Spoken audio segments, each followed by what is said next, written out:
Halo, assalamualaikum. Ketemu lagi dengan saya Andi Setiabudi di channel YouTube Andi Setiabudi. Dalam video kali ini saya akan membahas sosok Ahmad Dhani Prasetyo, musisi Indonesia asal Surabaya yang sudah menciptakan banyak sekali lagu-lagu hits di industri musik Indonesia mulai dari tahun 90-an hingga saat ini. Ahmad Dhani ini adalah salah satu pendiri dari band Dewa 19, band legendaris juga yang sangat terkenal sejak tahun 90-an hingga saat ini, dan banyak sekali yang menyukai lagu-lagu dari Dewa 19 gitu. Dan memang kalau kita bicara Dewa 19 tidak bisa tidak membicarakan tentang Ahmad Dhani, karena keduanya ibaratnya sudah sebuah kesatuan antara Dewa 19 dan Ahmad Dhani. Nah, video kali ini kita akan membahas hal-hal yang ringan-ringan saja, tidak perlu yang berat-berat. Karena kalau teman-teman ingin mencari mengetahui tentang kehidupan pribadi ataupun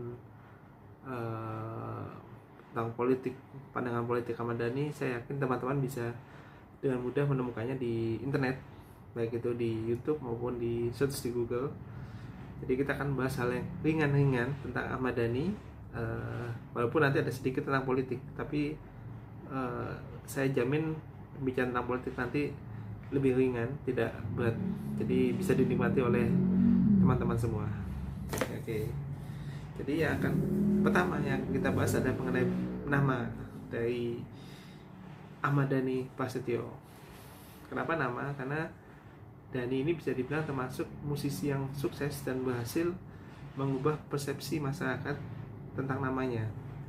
Jadi pada awal kemunculannya atau tahun 90-an, kita mungkin atau masyarakat Indonesia mungkin mengenalnya sebagai Dhani Dewa, karena memang Ahmad Dhani ini lebih dikenal sebagai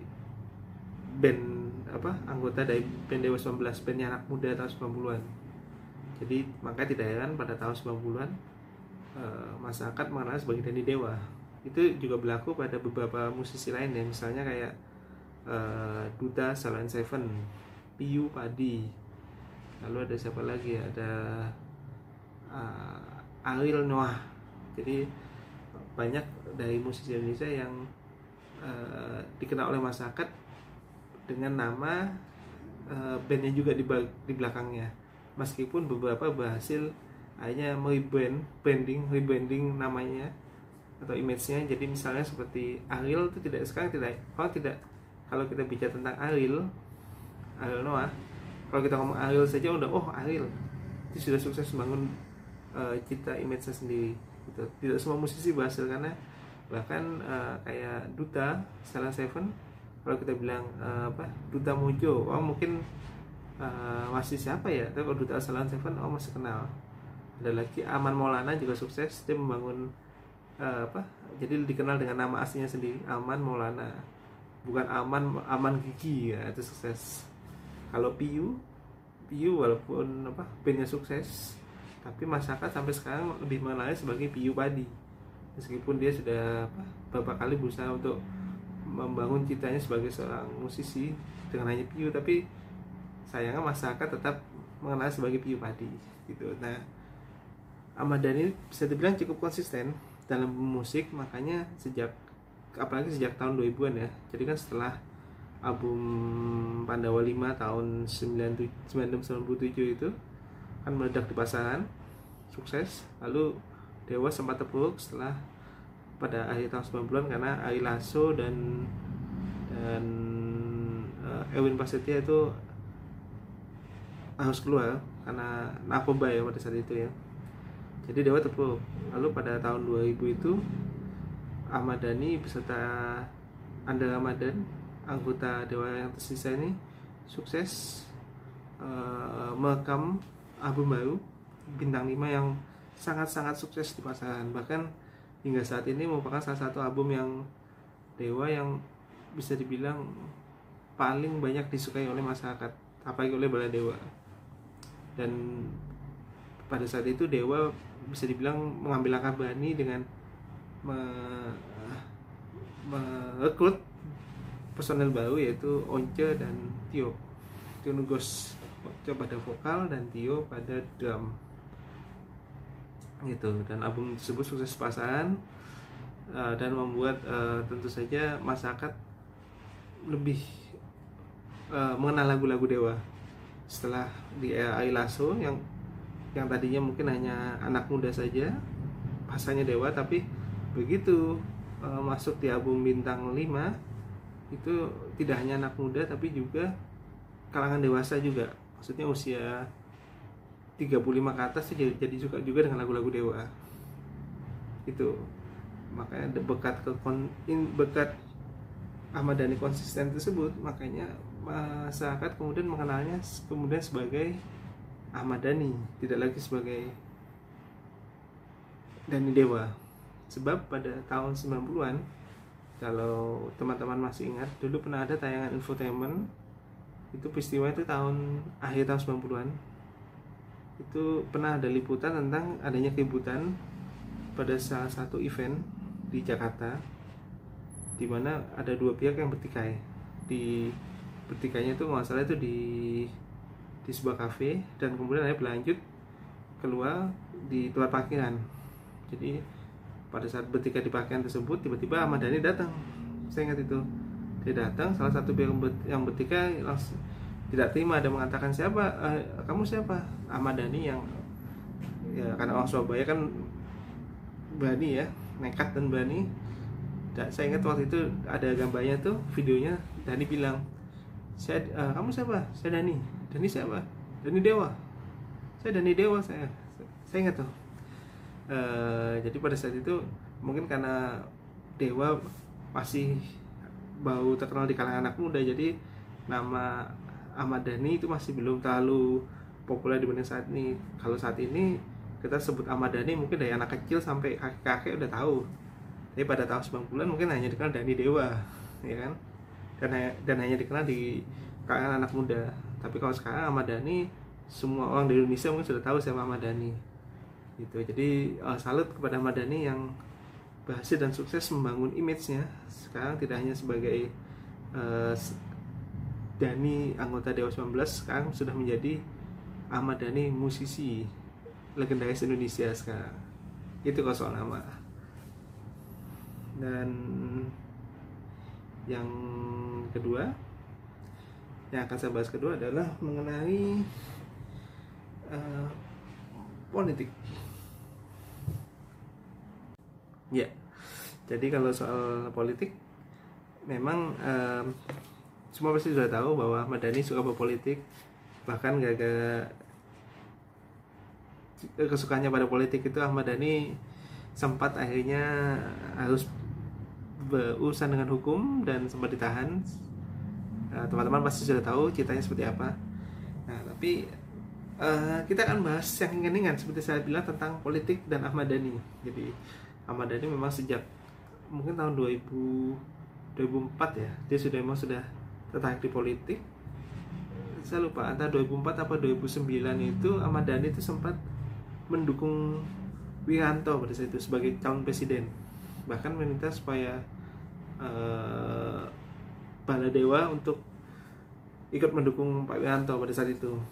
Saya tahunya karena itu diliput oleh infotainment, di mana pada saat itu Ahmad Dhani dalam sebuah preskon secara terbuka mengatakan bahwa dirinya tertarik dengan visi dan misi Pak Wiranto pada saat itu, dan menyatakan bahwa secara resmi dia mendukung Pak Wiranto pada saat itu ya. Tapi kemudian sejak tahun 2014 dan ini tampaknya tertarik dengan visi dan misi Pak Prabowo Subianto. Dan hingga saat ini Ahmad Dhani memang senang terlihat aktif mendukung Pak Prabowo Subianto ya. Tahun 2017 Dhani sempat ikut pilkada sebagai calon wakil Bupati Bekasi, kalau teman-teman masih ingat. Tapi memang waktu itu banyak yang mengkritik gitu, kok Dhani ikut pilkada gitu kan. Tapi nothing tulus ya Dhani ya, dan ternyata Dhani maju dan ya mungkin belum beruntung pada saat itu. Jadi kasanya Dhani kalah gitu kan. Jadi perolehan suaranya masih jauh dari yang diharapkan pada saat itu. Tapi Dhani tidak menyerah. Jadi pada tahun 2019 Dhani maju sebagai calon legislatif dari Gerindra untuk daerah pemilihan Surabaya. Nah, Dhani ini sempat terpilih, mendapatkan suara yang cukup, tapi karena bermasalah dengan hukum, kasus yang teman-teman sudah tahu itu, karena tweetnya Ahmad Dhani, akhirnya dia harus menjalani tuntutan hukum dan akhirnya ditahan, dan Dhani pun batal menjadi anggota legislatif. Seandainya dia tidak masalah, mungkin kita bisa melihat Ahmad Dhani di Senayan mungkin sebagai anggota dewan, ya kan gitu. Nah, tapi yang ingin saya bahas bukan mengenai itunya. Yang ingin saya bahas adalah, kalau teman-teman masih ingat, pada tahun 2009 ada salah seorang caleg dari sebuah partai yang pada masa kampanyenya itu wajahnya itu mirip dengan Ahmad Dhani, sangat mirip dengan Ahmad Dhani. Bahkan pada saat itu menjadi viral di Kaskus pada saat itu. Banyak yang bicara, loh ini beneran nih kayak Ahmad Dhani gitu. Ini saya tampilkan fotonya plus bandingannya dengan Ahmad Dhani. Nah, hampir sama kan? Cuma bedanya ya cekotnya sama maksudnya, cuma beda nasib mungkin ya. Saya tidak tahu bagaimana kelanjutan nasib karir politik dari anggota caleg ini. Apakah dia sekarang sudah sukses sebagai anggota dewan? Karena pertama partainya juga sepertinya tidak pernah terdengar lagi di media nasional, kiprah dari partainya, dan saya tidak pernah melihat sosok ini di media massa. Mungkin kalau teman-teman lihat bisa menginformasikan, karena dulu wajahnya sangat mirip Ahmad Dhani kan, teman-teman bisa lihat nih tuh, perbandingannya dengan Ahmad Dhani juga bisa dilihat. Jadi ini bisa dibilang Ahmad Dhani KW gitu. Tapi ini dulu sempat sangat populer dan banyak menjadi perbincangan karena lucu gitu kan, di tengah hirup pikuk politik nasional ternyata ada hal yang lucu dan menarik seperti ini gitu teman-teman. Itu tentang politik yang saya sampaikan. Jadi kan tidak berat ya. Nah, hal ketiga yang ingin saya sampaikan juga di video kali ini adalah mengenai pertemuan saya dengan Ahmad Dhani. Jadi pada awal tahun 2000-an itu saya sering sekali bertemu dengan Ahmad Dhani itu di Pondok Indah Mall atau PIM, salah satu pusat perbelanjaan terkenal di Jakarta Selatan hingga saat ini, yang kebetulan letaknya sangat dekat dengan kediaman Ahmad Dhani, mungkin hanya 5 menit dari Ahmad Dhani. Nah, pada awal tahun 2000-an itu saya sering kali melihat Ahmad Dhani dan keluarganya itu ke Pondok Indah Mall, ke PIM. Biasanya itu pada hari biasa dan malam hari. Jadi kayaknya mereka itu cuma untuk makan malam di mall gitu kan. Sering sekali saya lihat. Jadi mereka biasa datang bergerombol. Maksudnya Ahmad Dhani dan istrinya saat itu Maya Estianti dan Al Eldul pasti dibawa itu biasanya. Dan mereka tuh selalu ditemani oleh staff atau kru dari Dewa 19, beberapa orang gitu. Dan mereka pasti datang bergerombol. Biasanya mereka di PIM 1. Mereka makan. Biasa tuh saya sering melihat mereka tuh sekitar jam 6:30, jam 7 malam gitu. Sering sekali pada saat itu ya. Itu. Saya pernah menyapa Ahmad Dhani saat itu, "Mas, udah yuk," gitu.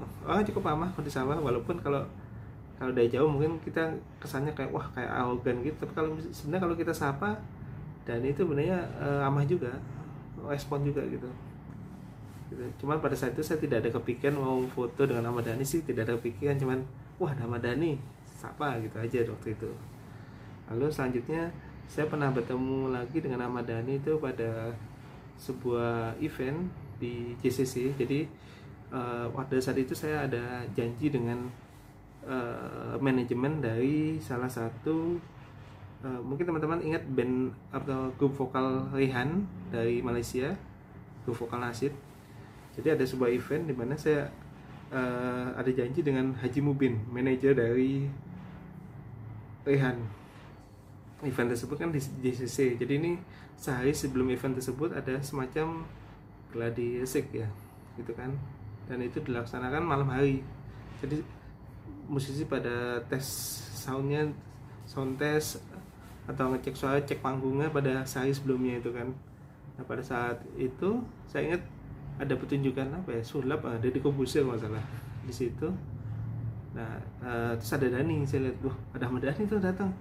Saya lihat Ahmad Dhani cuman datang, dia ngeliat dari jauh gitu, dari pinggir stage-nya itu sambil senyum-senyum gitu. Saya ingat Ahmad Dhani, rambutnya waktu itu masih setengah gondong ya, segini waktu itu. Tahun itu sekitar tahun 2006 itu 2005 nggak salah, saya lupa tuh. Kalau nggak salah event ESQ masalah ya, kalau nggak salah itu, saya lupa ya. Terus udah lama sekali. Pokoknya Ahmad Dhani waktu itu rambutnya masih segini dan dia di pinggir panggung atau stage sama senyum-senyum gitu. Saya ingat tuh melihat aksinya dari Corbuzier nggak salah ya, saya lupa saya. Tapi saya ingat tuh, saya ketemu Ahmad Dhani saat itu. Nah lalu pertemuan ketiga saya dengan Ahmad Dhani itu terjadi masih di tahun berapa ya, 2008 apa 2009 ya, saya lupa ya. Itu di Hotel Borobudur. Jadi dia itu diundang oleh petinggi TNI untuk hadir dalam acara latihan Kopassus. Jadi ada simulasi pembebasan Sanda di Hotel Borobudur. Jadi pada hari itu Hotel Borobudur itu disetting sedemikian rupa seolah-olah ada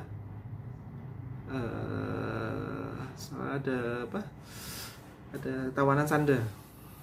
Jadi seolah-olah ada pembajak lah di Hotel Borobudur tersebut. Jadi lalu di skenario tersebut Kopassus membebaskan hotel tersebut gitu. Nah saya ingat Ahmad Dhani itu datang nyata pagi-pagi, saya lupa tanggal berapa itu, dia datang. Dia sama anaknya, kalau nggak salah sama apa L gitu kalau saya lupa. Dia datang pakai baju militer gitu Ahmad Dhani, tapi militer ini ya, militer yang semi militer ya teman. Kan dia sering dulu pakai baju hijau yang kayak jas gitu, cuma jas militer gitu. Dia datang, dia disambut oleh beberapa petinggi Kopassus pada saat itu, saya ingat tuh. Dia ketawa-ketawa, terus dia ikut menyaksikan acara pembebasan Sanda tersebut.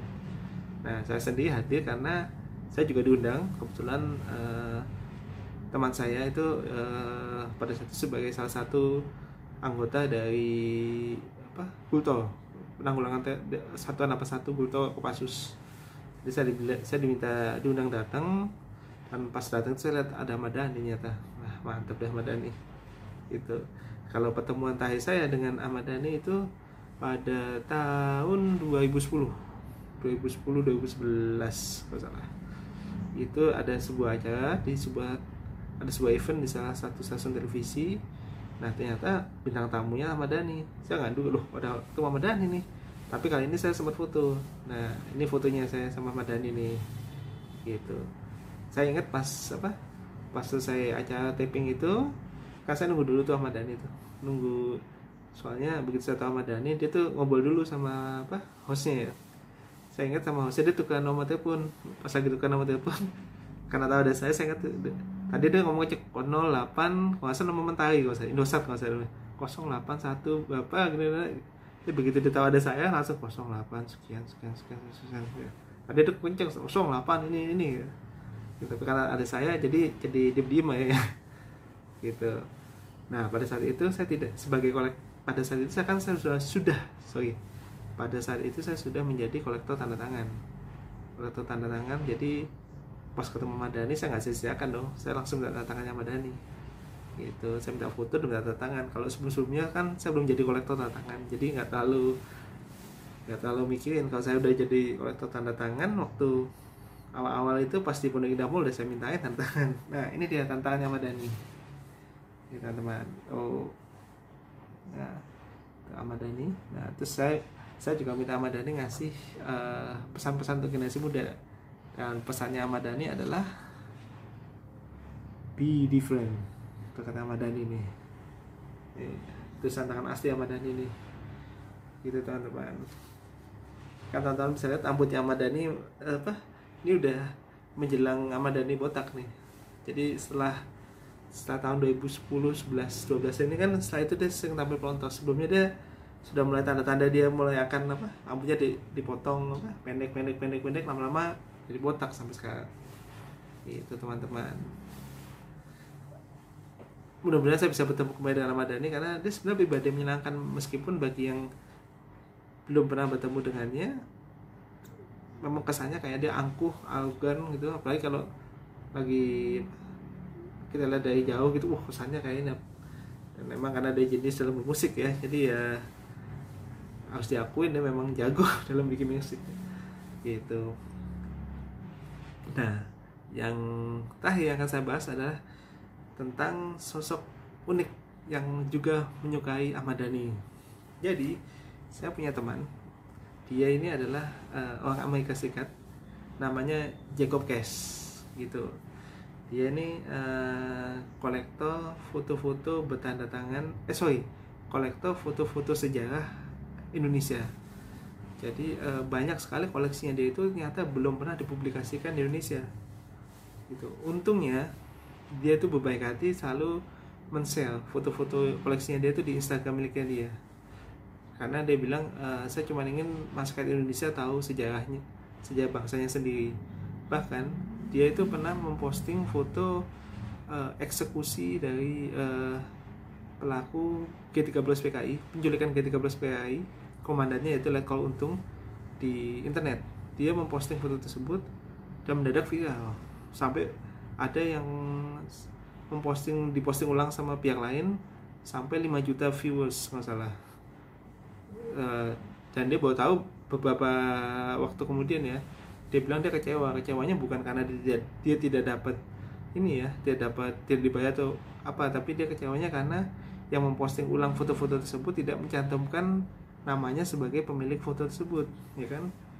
Jadi ya sebaiknya kalau kita etikanya lah, kalau kita memposting sesuatu di internet menggunakan media atau sumber foto atau video lain, minimal lah kita cantumkan namanya kan, nama sumbernya seperti siapa, source-nya dari mana gitu ya, etikanya lah seperti itu. Nah, kembali lagi ke soal teman saya tadi itu. Jadi teman saya ini dia memang asli Amerika Serikat, dan dia itu tahu Dewa 19 dari pacarnya tersebut orang Indonesia yang sekarang sudah menjadi istrinya, ya kan. Nah, dia begitu. Jadi istrinya itu dulu waktu mereka masih pacaran itu suka mendengarkan lagu Dewa 19. Nah, si bule teman saya ini penasaran, terus dia mendengarkan, jadi suka. Dan sampai sekarang dia memang suka mendengarkan Dewa 19 gitu. Bahkan dia pernah pas dia di salah satu IG-nya kalau nggak salah, dia memposting saat dia lagi menyanyikan lagu Dewa 19 di mobil, lalu ada followernya dia yang mention Ahmad Dhani nggak salah, dan dia bilang Ahmad Dhani like postingan itu katanya. Jadi senang minta ampun dia. Gitu, dia berharap, kan dia tinggalnya di Washington DC. Dia berharap katanya kalau pas nanti kembali ke Indonesia atau datang berkunjung Indonesia, bisa ke tempatnya Ahmad Dhani gitu. Karena dia belum pernah tahu rumahnya Ahmad Dhani seperti apa. Gitu. Kalau teman-teman penasaran, dia juga hafal lagu-lagu Dewa 19 loh. Jangan salah loh, walaupun dia bule tapi dia tidak hanya suka tapi juga bisa menyanyikan ulang lagu-lagu Dewa 19 dengan lirik Indonesia. Itu luar biasa bukan? Jadi ada Baladewa bule dari Amerika Serikat dan ternyata memang suka lagu-lagu Ahmad Dhani dan Dewa 19. Gitu teman-teman. Jadi teman-teman juga bisa follow Instagramnya dia atau mention ke Instagramnya dia, bilang kalau teman-teman ingin mendengarkan suaranya dia gitu. Itu aja sih yang ingin saya sampaikan. Jadi mudah-mudahan teman-teman berkenan dengan video tentang Ahmad Dhani ini. Jadi kita hanya membahas hal yang ringan dan mudah-mudahan menarik dan menambah wawasan kita semua. Terima kasih sudah menyaksikan video ini, dan setelah ini ada bonus dari saya buat teman-teman, yaitu persembahan dari Jacob Cash. Selamat menikmati. Jangan lupa di subscribe dan dikasih komen serta like post video ini. Terima kasih. Assalamualaikum warahmatullahi wabarakatuh. Ku terima suratmu, laku baca yang aku mengerti. Betapa merindunya dirimu, akan harinya diriku bersama lagi.